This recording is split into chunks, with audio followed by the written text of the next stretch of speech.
Okay.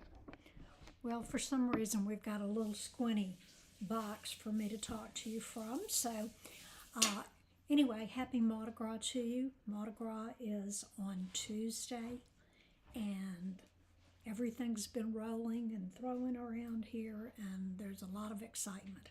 So, I've also got a lot of excitement about what I'm going to show you today. And, oh goodness. Okay. Well, I'm going to do this down low so that hopefully, let's see. Are you seeing it on here? Okay, that looks fine. Okay, this is an adorable little stamp set that I am very excited about. It's called Sunshine and Tulips. And look at these precious cards. We're going to make one similar to this, and we'll get started on that in a minute. But the dies are to die for. Look how cute. This, which we're going to be cutting out in a second, cuts out all these little tulips, and it doesn't cut out the leaves, but it allows you to pop them up like you see here. So that adds a little dimensional and a little interest to the card. Now, let me show you what page it's on. It's in the new mini catalog, and it's on page 50. And as with all of our stamp sets, you can buy just the stamp set or just the dies. But if you bundle it, you get 10% off. So with it bundled, the price is $45.75 and worth every single penny. We also have a special going on, and this is a joining special that if you join Stampin' Up! As a demonstrator and get your 20 to 25% discount, you pay $99. You get to pick out $125 worth of product, and this is the real super special. We have a new stamping positioner. This is our old Stamparatus, and it worked great, but there was some kind of, patent thing going on, and we had to discontinue it. So it's been several years, and they have brought it back. And I hope you can see each one of these. There's an image here that didn't come out very well.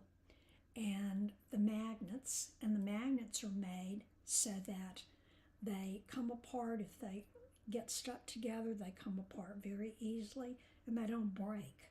So that was one problem we had with our other magnets. Then you can buy separately some grid paper that goes in some little pegs on the side. And then you can ink up your stamp, put the plate on, and stamp away. So if you're interested in that, please give me a holler at stampingatthebirdnest.com. You can always email me at stampingatthebirdnest.com. Now I've put it back where you can see it a little bit better, I believe. Okay, and it's all one word, Stampin' without a G, at thebirdnest.com. Okay, let's get rolling here. I am changing the colors, and that's the beauty of this. You can do whatever you want. So today we're going to be using Flirty Flamingo, and it is cut at 8.5 by 5.5, scored at 4.25, and I'm going to use my bone folder. See how it flops open like that? If you do, take your bone folder and give this a good crease. Now watch, it lays flat. Yay! The second color we're using is Granny Apple Green. Now this is the one that I am going to use to cut out, and I have made it 4 1/4 by 5 1/2. 4 1/4 by 5 1/2. Usually when we're doing a layer, we cut it down by 1/4 of an inch on each side. However, since we're going to be using the dies to take care of that, let me show you how it's going to look. And if you're a real scrimper and saver, you can even have a frame if you do that equally around the sides. So let me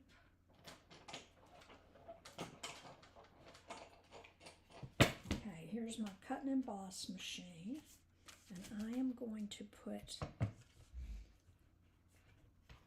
we have plates 1, 2, and 3. I just got some new plates in, and I definitely need to replace that one. I'm going to put this down, and because I do want it to be centered so that I can use this frame later if I choose to, I'm going to put down some tape to hold it.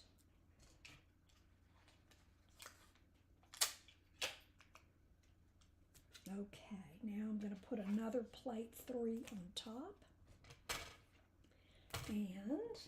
and disregard that for embossing folders only.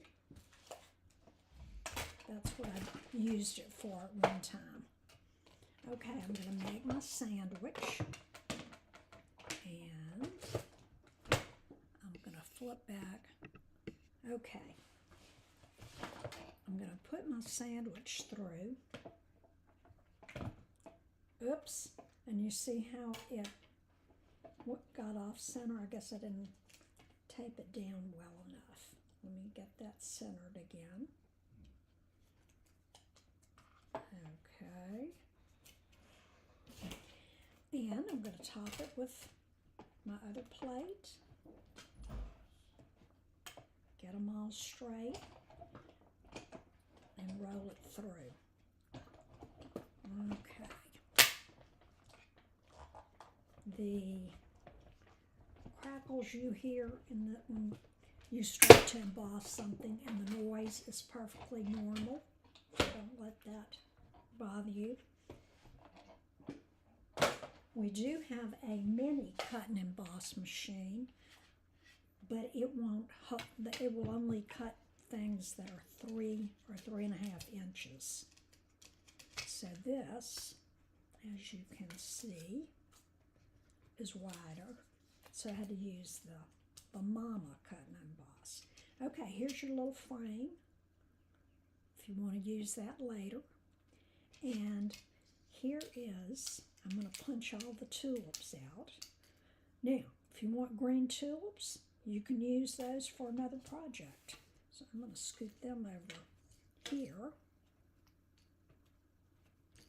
and put the plates away. Now, let's see the finished project. Okay, we need a little pokey tool to get it started there.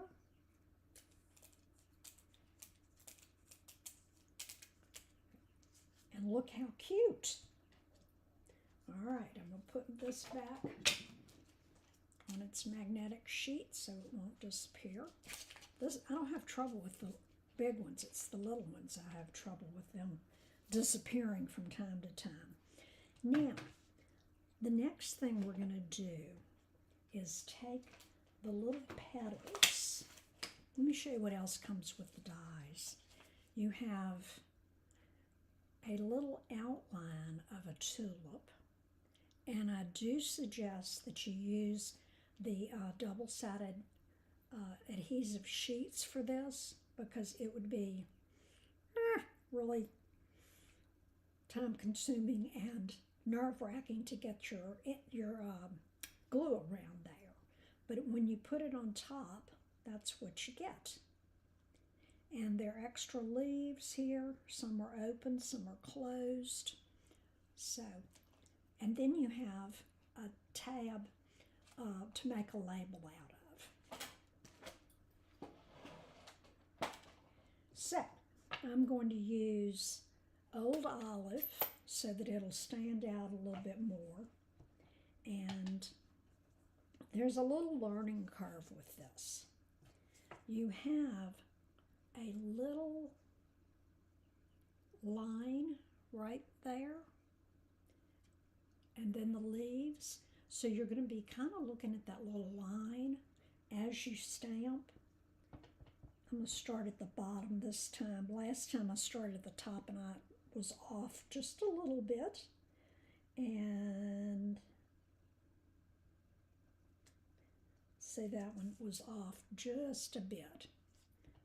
So you might want to practice with putting some tulips down and practice the leaves. But this little line, if you'll look at it, I should have gone up just to the bottom of that. So let me try it this time.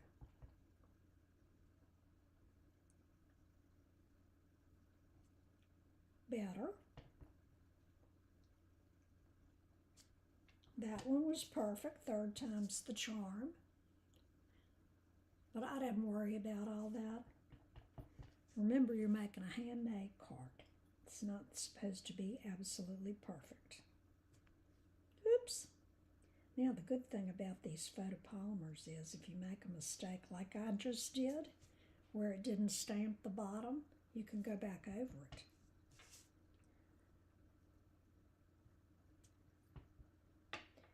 And it's funny that once you get it right, then you can speed up and it goes very quickly. Oops, there's another one.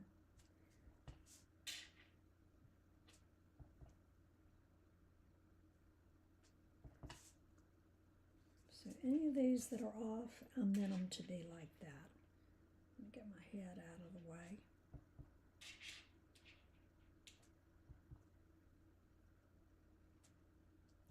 Okay, so the first thing after cutting is you need to stamp your leaves.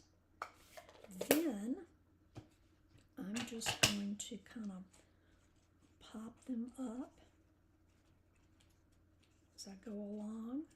It's easier to do this before you put it on your card base. So if you'll do that, you'll have little, almost look like little wings.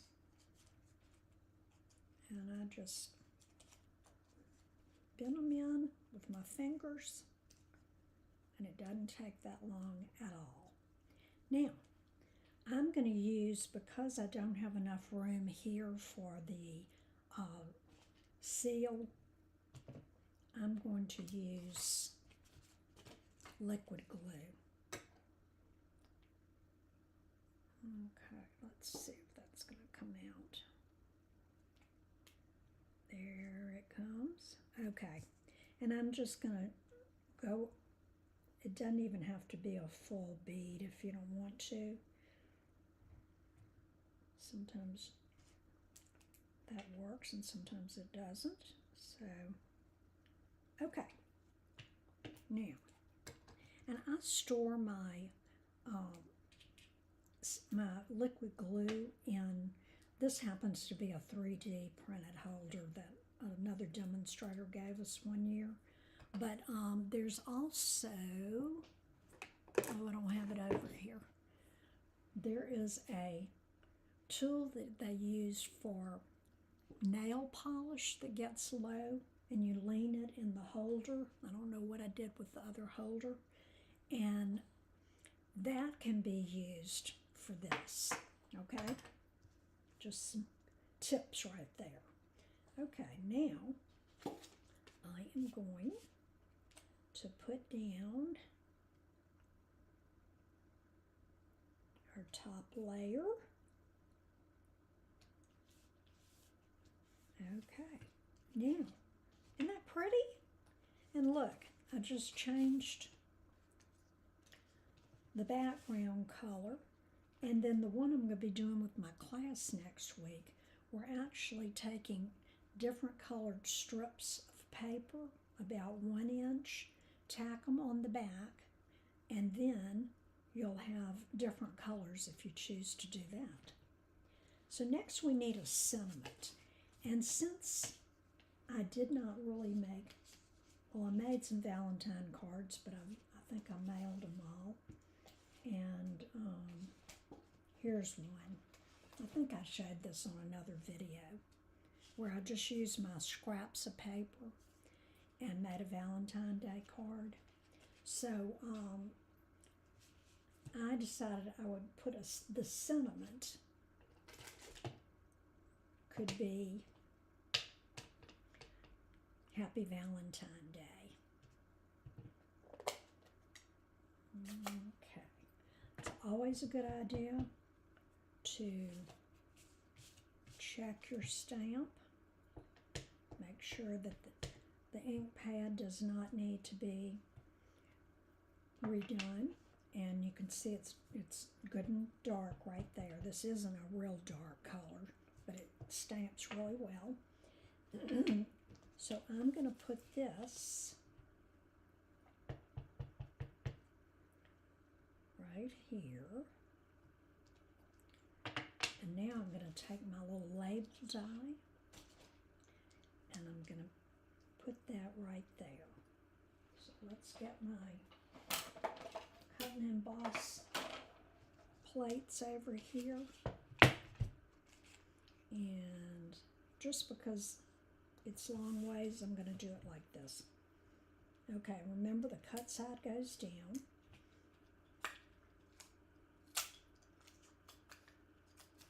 And because I've already stamped my sentiment, I want to make sure that this is straight when I go to cut this out. And that looks pretty straight to me.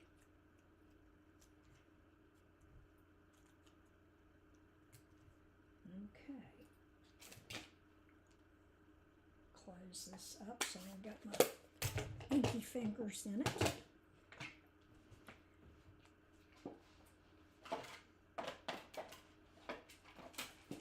Bring the cut and emboss machine back over. I've got it centered. It's ready to go through. So we'll cut that.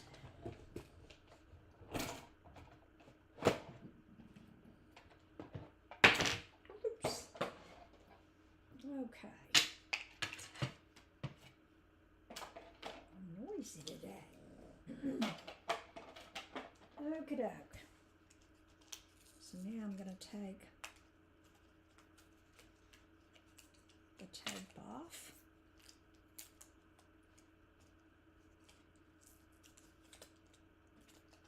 And there we have a nice centered sentiment. And when you go to store your dies, be sure that you're storing them with the cut side up and the flat side down on a magnetic sheet or wherever you're going to store them. Now, this is the cool thing. You can just stick it right there, and it looks like the leaves are holding it. But I'm going to add some dimensionals just to make sure it stays in place. Here's my sheet I was working with.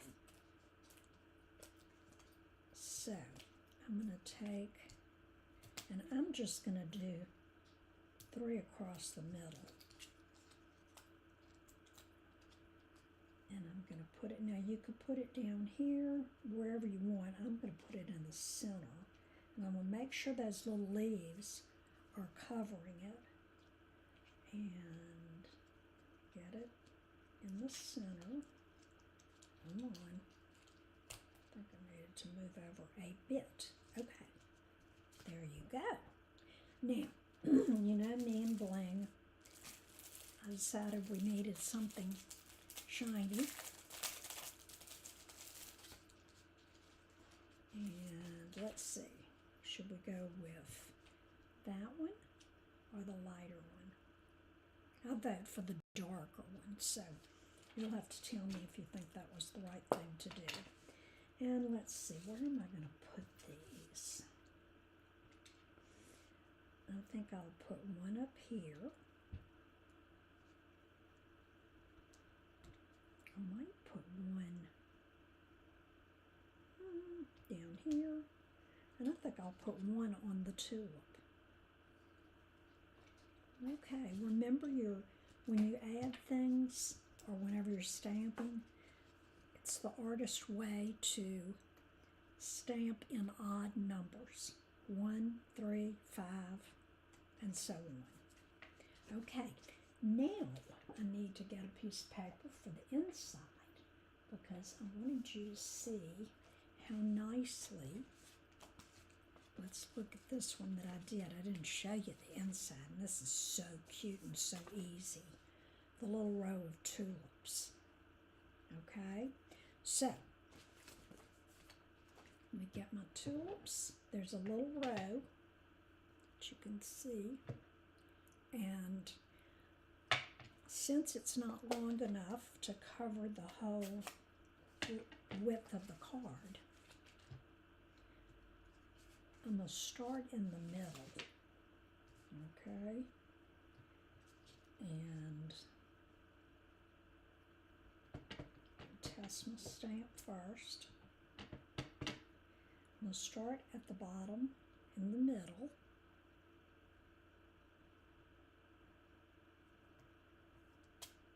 Okay, now I'm going to stamp on this side, and all I'm doing is matching up the leaf, and it's about the same distance from the bottom. Okay, that one could have been slightly closer, but that's okay. And that one too, so they match. Okay, so there you have your card in here, the insert. And for this I am using our snail, oops, not snail, stamp and seal. And I'm going to put that right there. So now you have a big space to stamp.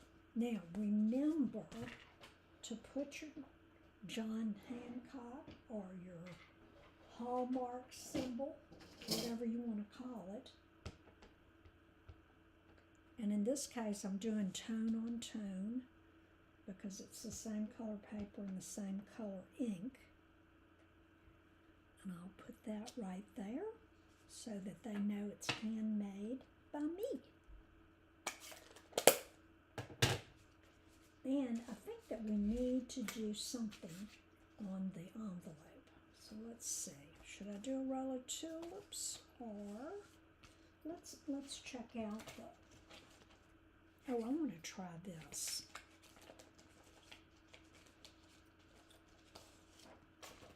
I'm going to put, okay, there's a different leaf here that looks more like a tulip. But we're going to use those as leaves, and this is the center. So, we will see which one. I guess I've got all of my stamp blocks in use, so let's see.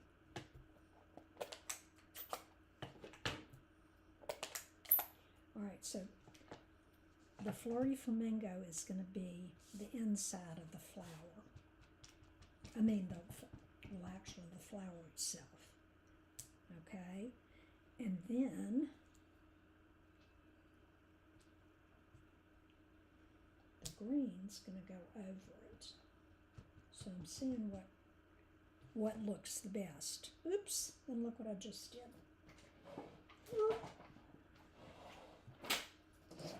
I need to clean that.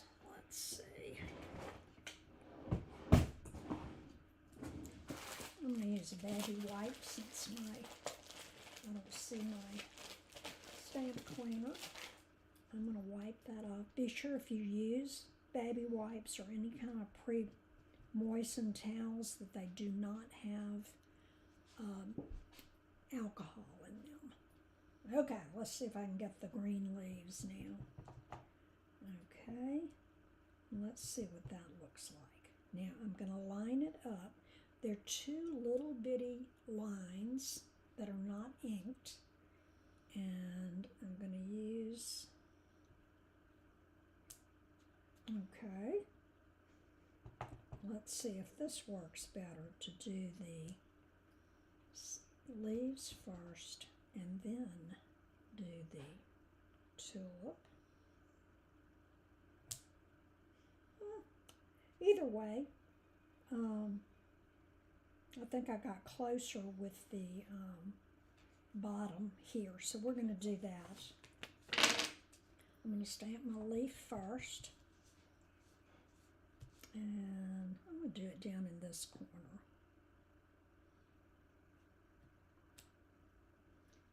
And now I'll put my little tulip. Okay, that came out funky. Okay, see, I was able to fix it because of the photopolymer. Isn't that cute? Now, when I go to store my cards, if I have an envelope that is to go with it, I put one side in like so, and that way, the minute I pick it up, it's got the envelope with it. If I keep them separate, I never get them back together. So that's a tip for you. And this goes to show that you can make a Valentine's Day card out of anything. The sentiment is what makes it, and that can be put on any card, but I thought that was pretty with the flamingo ink, and we did the old olive on the leaves, and I think that just came out adorable. And see, you don't see the little boo-boos if it's off just slightly. Nobody's going to really be looking to see, I don't think. So, okay, well, I have enjoyed being with you today, and I am looking forward to next week. And next week I have planned a man card. You know, for me, that is difficult to come up with. So you will be able to learn how to do one that's really quick and simple, and it'll blow your socks off. So come back next week, okay? Happy Mardi Gras to all of you. Let me know if you need anything. My website's at the bottom of the screen, and I will see you next week. Love you. Thank you for joining. Come back.